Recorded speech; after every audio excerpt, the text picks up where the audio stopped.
নমস্কাৰ বন্ধুসকল, স্বাগতম জনাইছো নতুন এটা ভিডিঅ'লৈ। আজি আমি আলোচনা কৰিম HS second year 100% common question answer for 2025 3 mark question answer জিঅ'গ্ৰাফিৰ শাখা ভাৰত মানৱ সম্পদ আৰু অৰ্থ ব্যৱস্থা।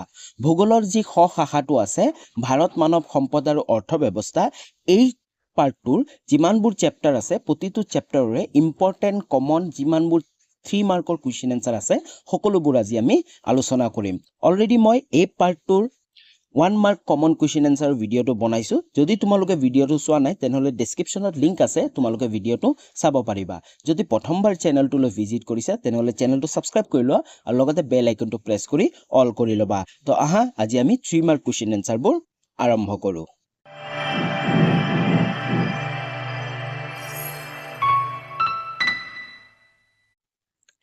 কুৱেশ্যন নম্বৰ 1 টো চোৱা কি কৈছে, ভাৰতবৰ্ষৰ জনসংখ্যাৰ বৃদ্ধি সম্পৰ্কে চমুকৈ লিখা। এই কুৱেশ্যনটো 2018 চনত আহিছিল আৰু এটা ইম্পৰ্টেন্ট কুৱেশ্যন, ভাৰতবৰ্ষৰ জনসংখ্যাৰ বৃদ্ধি সম্পৰ্কে চমুকৈ লিখা। উত্তৰটো আলোচনা কৰাৰ আগতে আশা কৰো তোমালোকে ভিডিঅ'টো সম্পূৰ্ণ চাবা, কাৰণ তোমালোকে এই ভিডিঅ'টোৰ যিমানবোৰ কুৱেশ্যন এনসাৰ আছে এই সকলোবোৰ PDF ৰূপেও তোমালোকে ডাউনলোড কৰিব পাৰিবা আৰু কোনো ধৰণৰ পইচাৰ প্ৰয়োজন নহয়। কেনেকৈ PDFটো ডাউনলোড কৰিবা সেই গোটেইখিনি মই ভিডিঅ'টোৰ মাজত কম। আশা কৰো তোমালোকে সম্পূৰ্ণ ভিডিঅ'টো চাবা। উত্তৰটো চোৱা, ভাৰতবৰ্ষৰ জনসংখ্যা বৃদ্ধিৰ হাৰ পৃথিৱীৰ প্ৰায়বোৰ দেশৰ তুলনাত বেছি। হয়, আমি সকলোৱে জানো ভাৰতবৰ্ষত বৰ্তমান সময়ত যি জনসংখ্যাৰ বৃদ্ধি অধিক মাত্ৰাত হৈ আছে আৰু চাবলৈ গ'লে পৃথিৱীৰ যিমানবোৰ দেশ আছে ন, সকলো দেশৰ পৰা যি জনসংখ্যা বৃদ্ধিৰ হাৰ ভাৰততে সকলোতকৈ বেছি।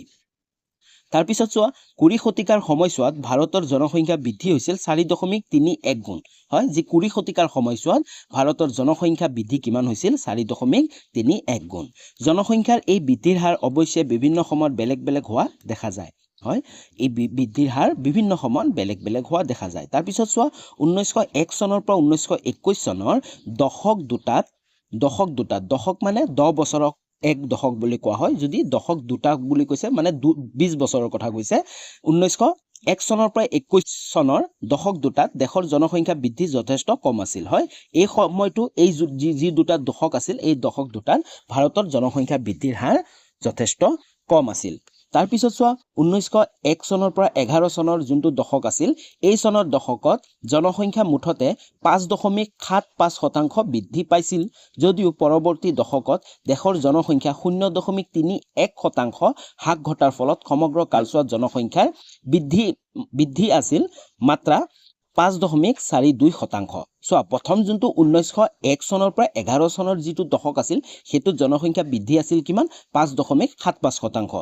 কিন্তু পৰৱৰ্তী নেক্সট যোনটো দশক আহিল 1911 চনৰ পৰা 1921 চনলৈ এই সময়ছোৱাত কিন্তু হ্ৰাস পাইছে। কিমান হ্ৰাস পাইছিল? 0.31% হ্ৰাস পাইছিল। তাৰ ফলত কি হৈছিল, গোটেই এই দুইটা দশকতে যি জনসংখ্যা বৃদ্ধিৰ মাত্ৰা কিমান আছিল 5.42%। বুজি পাইছা তোমালোকে যদি কুৱেশ্যনৰ উত্তৰবোৰ বুজি লোৱা তেনেহলে তোমালোকৰ নিজে লিখিবৰ কাৰণে সহজ হ'ব। তাৰপিছত চোৱা, বিভিন্ন ধৰণৰ মহামাৰী আৰু দুৰ্ভিক্ষৰ কবলত পৰি বিগত শতিকাৰ দ্বিতীয় দশকত দেশৰ জনসংখ্যা বৃদ্ধি হোৱাৰ সলনি হ্ৰাস পাইছিল। হয়, বিভিন্ন ধৰণৰ মহামাৰী চলি আছিল আৰু দুৰ্ভিক্ষৰ কবলত পৰি দেশৰ কি হৈছিল, যি জনসংখ্যা বৃদ্ধিৰ সলনি হ্ৰাস পাইছিল। তাৰপিছত চোৱা, দ্বিতীয় পৰ্যায়ত অৰ্থাৎ 1921 চনৰ পৰা 1951 চনৰ সময়ছোৱাত দেশৰ জনসংখ্যাৰ বৃদ্ধিৰ হাৰ আছিল প্ৰতি দশকত 10 পৰা 15%। কিন্তু তাৰ পিছত যেতিয়া 1921 পৰা 1951 যি সময়ছোৱা আছিল এই সময়ছোৱাত কিন্তু প্ৰতি দশকতে মানে প্ৰতি 10 বছৰে যি বৃদ্ধিৰ হাৰ কিমান আছিল 10 পৰা 15% আছিল। কিন্তু স্বাধীনতা লাভৰ পাছত আটাইকেইটা দশকতে দেশত জনসংখ্যা বৃদ্ধিৰ হাৰ 20 পৰা 25% বৃদ্ধি পাইছিল। হয়, কিন্তু স্বাধীনতাৰ আগলৈ প্ৰতিটো দশকতে কিমান আছিল 10 পৰা 15% বৃদ্ধি হৈ আছিল। কিন্তু যেতিয়া স্বাধীনতা লাভ কৰিলে, স্বাধীনতা লাভ কৰাৰ পিছত প্ৰতিটো দশকতে 20 পৰা 25% বৃদ্ধি পাইছে। তাৰপিছত চোৱা, চলিত হাৰত জনসংখ্যা বৃদ্ধি অব্যাহত থাকিলে পৰৱৰ্তী 36 বছৰৰ ভিতৰত ভাৰতৰ জনসংখ্যা বৰ্তমানৰ দুগুণলৈ বৃদ্ধি পাব। আৰু কি কৈছে, যদি এনেকে চলি থাকে তেনেহলে বৃদ্ধিৰ হাৰ যদি এনেকে চলি থাকে তেনেহলে নেক্সট যিমান 36 বছৰ আছে 36 বছৰত বৰ্তমান সময়ত যিমান জনসংখ্যা আছে তাৰ দুগুণ হ'ব। অলৰেডি ভাৰতবৰ্ষক কি কোৱা হয়, সকলোতকৈ বেছি জনসংখ্যা থকা দেশ বুলি কোৱা হয়, কাৰণ চীন দেশৰ যি আচলতে 2021 চনৰ যি কোভিডৰ কাৰণে সেন্সাসটো নোলাল তাৰ কাৰণে অনুমান কৰা গৈছে যে ভাৰতবৰ্ষৰ জনসংখ্যা এতিয়া পৃথিৱীৰ ভিতৰতে সৰ্বাধিক বুজি পাইছা তোমালোকে আশা কৰোঁ তোমালোকে এই কোৱেশ্চনটো তোমালোকে বুজি পাইছা আৰু তোমালোকে ধুনীয়াকৈ বুজি ল'লে গোটেইখিনি লিখাৰ সময়ত তোমালোকে নিজে লিখিব পাৰিবা জাস্ট তোমালোকৰ চনবোৰ মনত কৰিব লাগে আৰু কিমান শতাংশ বৃদ্ধি পাইছিল সেইখিনি মনত কৰি ৰাখিবা ওকে নেক্সট কুৱেশ্চন লাগবাহু নেক্সট কুৱেশ্চনটো চোৱা 2 নম্বৰ কুৱেশ্চনটো আমাক কি কৈছে পুৰুষ আৰু মহিলা প্ৰব্ৰজনৰ কাৰণবোৰ উল্লেখ কৰা 2017 চনত আহিছিল প্ৰব্ৰজন মানে তোমালোকে গম পোৱা নে নাই প্ৰব্ৰজন মানে হ'ল যিকোনো এটা ব্যক্তি বা যিকোনো এটা বস্তু এটা ঠাইৰ পৰা আন এটা ঠাইলৈ যেতিয়া স্থানান্তৰ হয় তাকে প্ৰব্ৰজন বুলি কোৱা হয় যেনে মানুহে এটা ঠাই এৰি কেনে আন এটা ঠাইলৈ যেতিয়া যায় তাক প্ৰব্ৰজন বুলি কোৱা হয় প্ৰব্ৰজন দুই প্ৰকাৰ থাকে অন্তঃপ্ৰব্ৰজন আৰু বহিঃপ্ৰব্ৰজন থাকে উত্তৰটো চোৱা পুৰুষ আৰু মহিলাৰ প্ৰব্ৰজনৰ কাৰণবোৰ উল্লেখ কৰা 2017 চনত এই কুৱেশ্চনটো আহিছিল সকলো ধৰণৰ প্ৰব্ৰজনৰ ক্ষেত্ৰত পুৰুষ আৰু মহিলাৰ প্ৰব্ৰজন পৃথক পৃথক কাৰণত হোৱা দেখা যায় হয় এই পুৰুষ আৰু মহিলাৰ যি প্ৰব্ৰজনৰ কাৰণবোৰ পৃথক পৃথক হোৱা দেখা যায় মানে সকলোৰে সেম কাৰণ নহয় সবৰে বেলেগ বেলেগ কিছুমান কাৰণত প্ৰব্ৰজন কৰে তাৰপিছত সব ভাৰতবৰ্ষৰ সৰ্বমুঠ প্ৰব্ৰজনৰ 68.43% মহিলা এই সকলৰ 65% অৰ্থাৎ দেশৰ মুঠ প্ৰব্ৰজনৰ 46.48% প্ৰব্ৰজনৰ কাৰণ বিবাহ যোগে স্বামীগৃহ গমন হয় বেছিভাগ মহিলা যি প্ৰব্ৰজন হয় তেওঁলোকৰ বেছিভাগে কি হয় বিবাহ যোগে স্বামীগৃহ গমন ইফালে रोजगार शिक्षा বাণিজ্য প্ৰভৃতিৰ কাৰকসমূহৰ ক্ষেত্ৰত মহিলাতকৈ পুৰুষৰ প্ৰব্ৰজন অধিক হোৱা দেখা যায় আৰু আনফালে যি रोजगार হয় আৰু বা শিক্ষা বা বাণিজ্য প্ৰভৃতিৰ কাৰকসমূহৰ ক্ষেত্ৰত কিন্তু মহিলাতকৈ পুৰুষৰ প্ৰব্ৰজন হোৱা বেছিকে দেখা যায়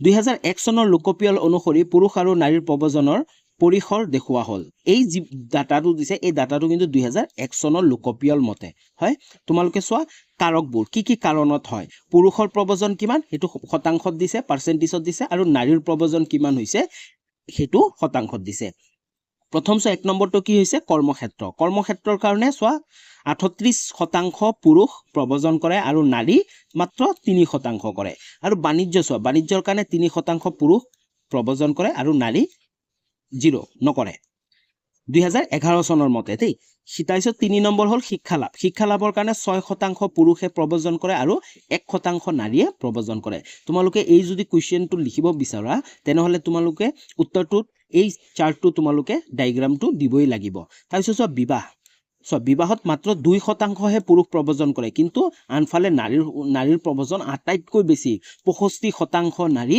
এই বিবাহ যোগে প্ৰব্ৰজন কৰে তাৰপিছত 5 নম্বৰটো জন্মস্থানৰ পৰা গৃহযাত্ৰা 10% পুৰুষ এই 10% পুৰুষ প্ৰব্ৰজন কৰে আনহাতে নাৰীৰ সংখ্যা 5% ঘৰ সলনিত 25% পুৰুষে প্ৰব্ৰজন কৰে আৰু 19% মহিলাই প্ৰব্ৰজন কৰে আৰু অন্যান্য ক'ব গলে 16% পুৰুষে প্ৰব্ৰজন কৰে আৰু 7% নাৰীয়ে প্ৰব্ৰজন কৰে বুজি পালা তোমালোকে আশা কৰো তোমালোকে এই প্ৰশ্নটো আৰু উত্তৰটো তোমালোকে বুজি পাইছা তো তোমালোকে যদি এই উত্তৰটো লিখিব যোৱা তেনেহলে তোমালোকে এই চাৰ্টটো ধুনিয়াকে লিখি দিব লাগিব যিকোনো কাৰণ দিব পৰা আৰু শতাংশত দি দিব লাগিব নেক্সট কুৱেশ্চন লাগবাহু নেক্সট কুৱেশ্চনটো চোৱা 3 নম্বৰ কুৱেশ্চনটো আমাক কি কৈছে গ্ৰাম্য আৰু পৌৰ বসতিৰ মূল প্ৰভেদ কি 2022 চনত আহিছিল গ্ৰাম্য বসতি আৰু পৌৰ বসতি এই দুটা বসতিৰ মাজত যি মূল প্ৰভেদ আছে সেই প্ৰভেদটো কি উত্তৰটো চোৱা কৃষি মীন পশুপালন অৰণ্য আৰু খনি প্ৰভৃতিৰ প্ৰাথমিক পৰ্যায়ৰ আৰ্থিক কাম-কাজৰ লগত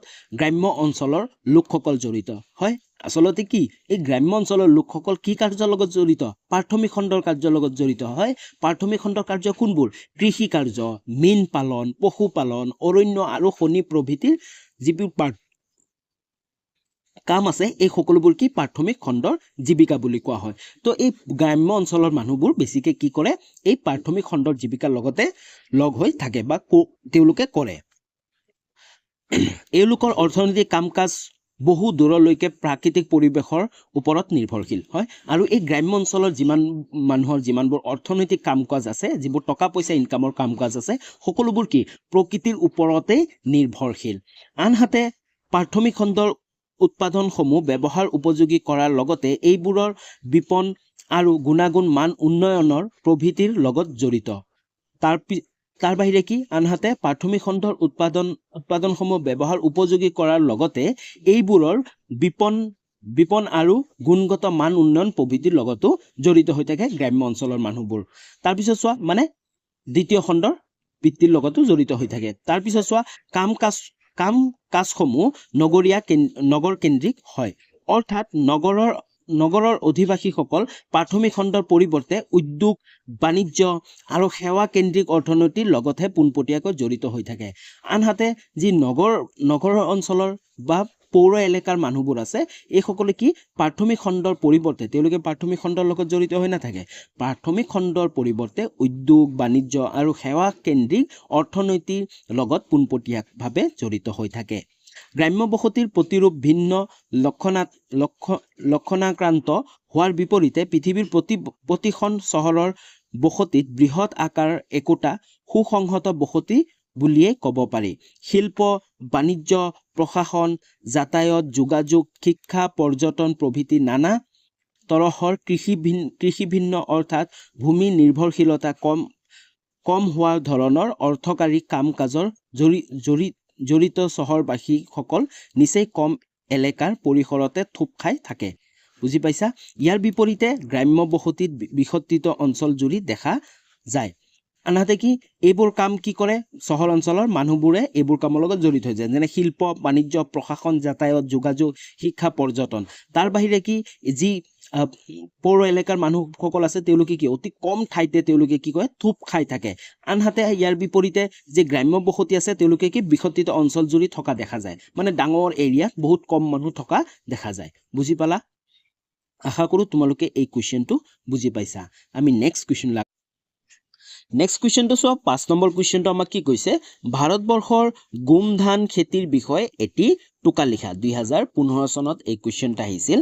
আৰু তোমালোকে মনত ৰাখিবা যে যি পাৰ্ট 2টো আছে, যি ভাৰতবৰ্ষৰ জিঅ'গ্ৰাফিৰ কথা আমি পঢ়ো, সেই পাৰ্টটোৰ পৰা যিমানবোৰ তোমালোকে কুৱেশ্যন পেপাৰ আগৰ বছৰ চাবা এনেকৈ আহিব যে ভাৰতৰ গোম ধানৰ খেতি বা ধানৰ বা কফিৰ বা চাহপাতৰ এইবোৰৰ কুৱেশ্যন প্ৰতি বছৰে আহিব এইকেইটা কুৱেশ্যন।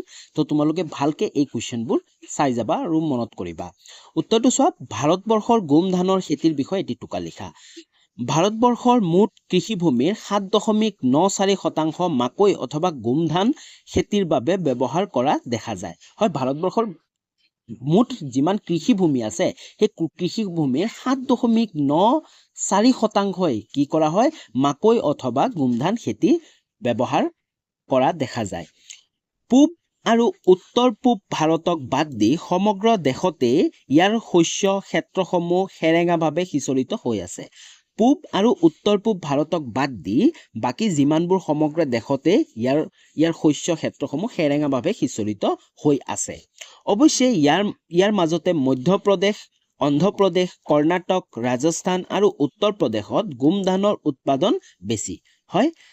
কোন ঠাইত চোৱা, মধ্যপ্ৰদেশ অন্ধ্ৰপ্ৰদেশ কৰ্ণাটক ৰাজস্থান আৰু উত্তৰ প্ৰদেশত গোম ধানৰ উৎপাদন বেছি। অন্যান্য মোটা শ্ৰেণীৰ অন্ন শস্যৰ তুলনাত গোম ধানৰ উৎপাদন হাৰ আৰু বজাৰ দৰ বেছি হয়। অন্যান্য যিমানবোৰ মোটা শ্ৰেণীৰ অন্ন শস্যবোৰ আছে তাৰ তুলনাত গোম ধানৰ উৎপাদন আৰু বজাৰ দৰ বেছি। ইয়াৰ উৎপাদন হাৰ দক্ষিণ ভাৰতত সৰ্বাধিক হোৱাৰ বিপৰীতে উত্তৰ দিশলৈ ক্ৰমে কমি আহি মধ্য ভাৰতৰ সৰ্বনিম্ন অৱস্থা পায়গৈ। আৰু ইয়াৰ উৎপাদন যি হাৰ আছে এই হাৰ দক্ষিণ ভাৰতত সৰ্বাধিক হয়নে, সৰ্বাধিক হোৱাৰ বিপৰীতে উত্তৰ ভাৰতলৈ ক্ৰমে কমি আহি মধ্য ভাৰতত সৰ্বনিম্ন অৱস্থা পায়গৈ। বুজি পালা? এই কুৱেশ্যনটো বহুত ইম্পৰ্টেণ্ট কুৱেশ্যন, 2015 চনত আহিছে যদিও পুনৰ আহিব পাৰে। তো আমি নেক্সট কুৱেশ্যনলৈ আগবাঢ়ো। নেক্সট কুৱেশ্যনলৈ আগবঢ়াৰ আগতে মই তোমালোকক কৈছিলোঁ যে তোমালোকে যদি বিচৰা এই যোনটো ভিডিঅ' মই বনাই আছোঁ এই ভিডিঅ'টোৰ PDF-টো তোমালোকে ডাউনলোড কৰিব পাৰিবা। যদি তোমালোকে ইমানখিনিলৈ ভিডিঅ'টো চাই দিয়া বহুত বহুত ধন্যবাদ। এতিয়া মই তোমালোকক ক'ম যে তোমালোকে কেনেকৈ PDF-টো ডাউনলোড কৰিব পাৰিবা। PDF available on my Telegram channel. মোৰ টেলিগ্ৰাম চেনেলতে আছে, PDF-টো থাকিব। ডেছক্ৰিপশ্যনত মোৰ টেলিগ্ৰাম চেনেলৰ লিংক আছে, তোমালোকে চাব পাৰা। তোমালোকে মোৰ ভিডিঅ'টো ডেছক্ৰিপশ্যনত যাবা আৰু ডেছক্ৰিপশ্যনৰ তলত গৈ তোমালোকে পাবা যে টেলিগ্ৰাম লিংক বুলি। তোমালোকে লিংকটো ক্লিক কৰিবা আৰু মোৰ টেলিগ্ৰাম চেনেলটোলৈ যাবা আৰু টেলিগ্ৰাম চেনেলটো জইন হৈ তাৰ পৰা তোমালোকে PDF-সমূহ ডাউনলোড কৰিব পাৰিবা। অ'কে, বুজি পালা?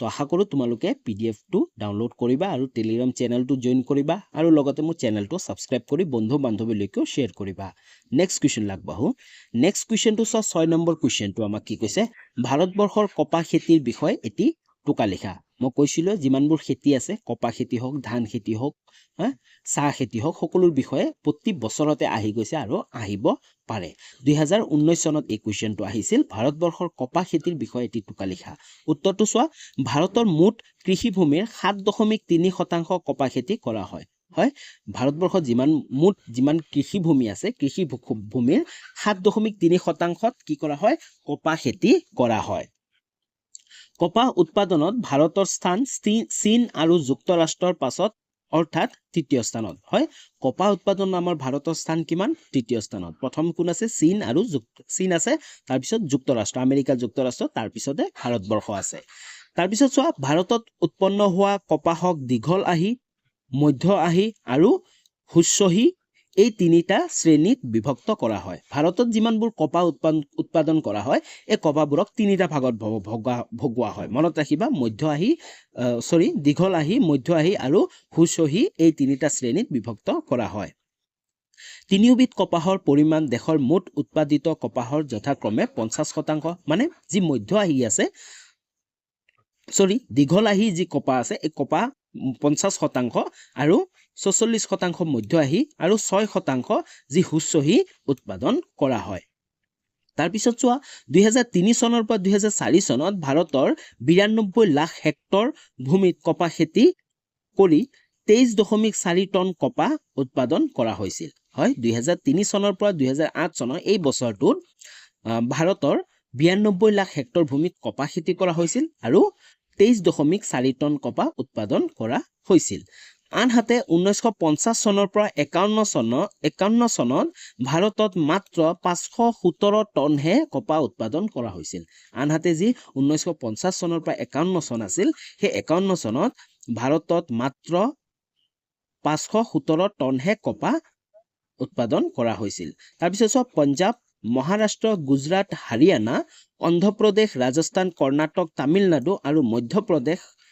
মধ্যপ্ৰদেশত দেশৰ 98.63% কপাহ উৎপাদন কৰা হয় এইকেইটা কি কপাহ উৎপাদন কৰা মুখ্য ৰাজ্য বুলি ক'ব পাৰি যি পঞ্জাৱ মহাৰাষ্ট্ৰ গুজৰাট হাৰিয়ানা অন্ধ্ৰপ্ৰদেশ ৰাজস্থান কৰ্ণাটক তামিলনাডু আৰু মধ্যপ্ৰদেশ এই গোটেইকেইটা দেশতে কিমান উৎপাদন কৰা হয় 98.63% কপাহ উৎপাদন কৰা হয় বুজি পালা আশা কৰোঁ তোমালোকে এই কুৱেশ্যনটো ভালকে বুজি পাইছা নেক্সট কুৱেশ্যন লাগবাহো নেক্সট কুৱেশ্যনটো চোৱা 7 নম্বৰ কুৱেশ্যনটো আমাক কি কৈছে ভাৰতবৰ্ষত কফি খেতিৰ বিষয়ে এটি টোকা লিখা মই কৈছিলোঁ যিমানবোৰ খেতি আছে চাহ খেতি হ'ব পাৰে ধান খেতি হ'ব পাৰে গম খেতি হ'ব পাৰে কফি খেতি হ'ব পাৰে সকলোৰ বিষয়ে তোমালোকক লিখিব দিব পাৰে এই কুৱেশ্যনটো 2013 চনত আহিছিল উত্তৰটো তোমালোকে চোৱা ভাৰতত কফি সৰ্বোত্তম প্ৰজাতিৰ অৰ্থাৎ এবিকা প্ৰজাতিৰ কফি খেতি কৰা হয় ভাৰতবৰ্ষত যি কফি খেতি কৰা হয় সৰ্বোত্তম প্ৰজাতিৰ অৰ্থাৎ এবিকা প্ৰজাতিৰ কফি খেতি কৰা হয় আৰু ভাৰতত পৃথিৱীৰ 4.3% কফিহে উৎপাদন কৰা হয় গোটেই বিশ্বৰ 4.3% কফিহে ভাৰতত উৎপাদন কৰা হয় কফি উৎপাদনত এই দেশৰ স্থান ষষ্ঠ সদ্যি পৰ্বত শ্ৰেণীৰ উচ্চ অৱস্থানত থকা কৰ্ণাটক কেৰেলা আৰু তামিলনাডু ৰাজ্যৰ এলেকাবোৰত কফি খেতি কৰা হয় ষষ্ঠ স্থানত আছে ভাৰতবৰ্ষ আৰু ভাৰতৰ কৰ্ণাটক কেৰেলা আৰু তামিলনাডুৰ যি উচ্চ অৱস্থান আছে এই তাত কি কৰা হয় এই কফি খেতি কৰা হয় ভাৰতৰ সৰ্বমুঠ 2.2 লাখ হেক্টৰ মাটিত বছৰি 3 লাখ টন কফি উৎপাদন কৰা হয় ভাৰতবৰ্ষৰ মুঠ 2.2 লাখ হেক্টৰ মাটিত কফি খেতি কৰা হয় আৰু 3 লাখ টন কফি উৎপাদন কৰা হয় ইয়াৰে প্ৰায় 2 লাখ টন কেৱল কৰ্ণাটক প্ৰদেশতে উৎপাদিত হোৱা দেখা যায় আৰু এই যিমান